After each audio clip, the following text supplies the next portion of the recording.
बिस्मिल्लाहिर्रहमानिर्रहीम। अस्सलाम वालेकुम व्यूवर्स, उम्मीद है आप सब लोग ठीक ठाक होंगे। तो आज हम लोग शकरकंदी की बहुत ही मज़ेदार सी चाट बनाएंगे। तो ये देखिए, ये मेरे पास शकरकंदी है। इसको आप लोगों ने बहुत अच्छे तरीके से धो लेना है, ठीक है, क्योंकि इसके ऊपर बहुत ज़्यादा मिट्टी होती है। तो आप इसको अच्छे तरीके से वॉश करके साइड पे रख दें। तो ये देखिए गाइज़, यहाँ पे मेरे पास इमली है। इमली को मैंने इस तरीके से पल्प निकाल लिया है और इसकी जो गुठलियाँ हैं उसे अलग कर लिया है।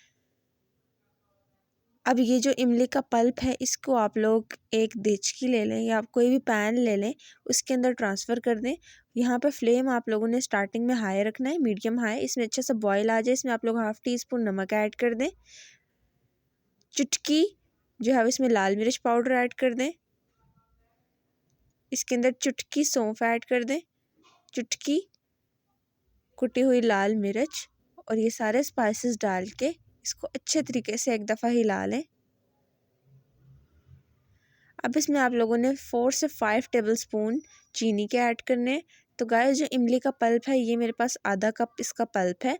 तो ये देखिए, आप लोग इसको अच्छे तरीके से इस तरीके से मिक्स कर लें। जब अच्छी सी गाढ़ी सी कंसिस्टेंसी आ जाए तो ये देखिए, इसको निकालें। तो तकरीबन 5 से 6 मिनट लगेंगे आपको ये कंसिस्टेंसी लेके आने में। तो ये देखिए,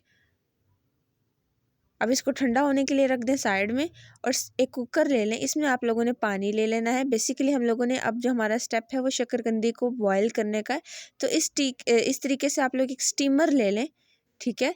इसके ऊपर आप लोगों ने शकरकंदी को डाल देना है। हम लोगों ने बॉयल नहीं करना, बेसिकली हम लोगों ने इसको पकाना है स्टीम में, ताकि वो अपनी भाप में, स्टीम में ये अच्छे तरीके से पक जाए, ठीक है। तो पानी डालने का मकसद ये था कि पानी डालने से जो स्टीम इसमें बनेगी उससे शकरकंदी बहुत अच्छे तरीके से बॉयल हो जाएगी। तो तकरीबन 25 मिनट आप लोगों को लगेंगे इस तरीके से शकरकंदी को बॉयल करने में, ठीक है। तो हम लोगों ने बेसिकली इसको स्टीम से बॉयल किया। अब एक छुरी ले लें और इसको चेक कर लें कि यहाँ पे शकरकंदी बहुत अच्छे तरीके से सॉफ्ट हो गई है या नहीं, ये जो है वो सख्त तो नहीं है। तो ये देखिए, इसको ठंडा करने के बाद इसके आप इस तरीके से छिलका रिमूव कर लें। बहुत आसान तरीके से इसका जो छिलका है वो रिमूव हो जाएगा।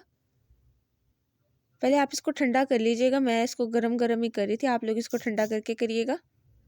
तो ये देखिए, अब इस तरीके से आप लोगों ने इसको दरमियान से कट लगाना है, और इसके ना आप लोगों ने क्यूब्स बना लेने, छोटे छोटे क्यूब्स, क्योंकि चाट जो होते हैं ना, चाट में क्यूब्स बहुत मज़े के लगते हैं।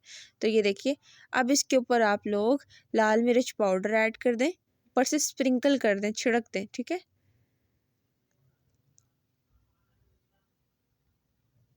अब इसके ऊपर जो हम लोगों ने इमली की चटनी बना के रखी हुई थी ना, वो इस तरीके से इसके ऊपर रख दें। गाइस, इतनी आसान, इतनी सिंपल और इतनी मज़ेदार रेसिपी है, आप लोग यकीन नहीं करेंगे।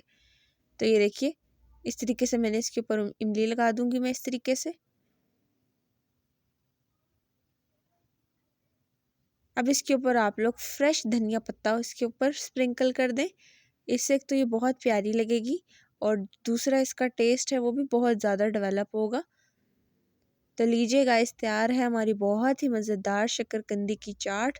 उम्मीद है आप लोगों को आज की रेसिपी मेरी बहुत पसंद आई होगी।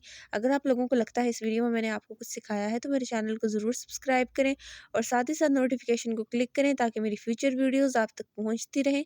इंशाल्लाह ताला मिलूँगी मैं आप लोगों के साथ एक नई रेसिपी में। तब तक के लिए अपना बहुत सारा ख्याल रखिए और दुआओं में याद रखिए। अल्लाह हाफिज़ and thanks for watching my video guys. Allah Hafiz, take care.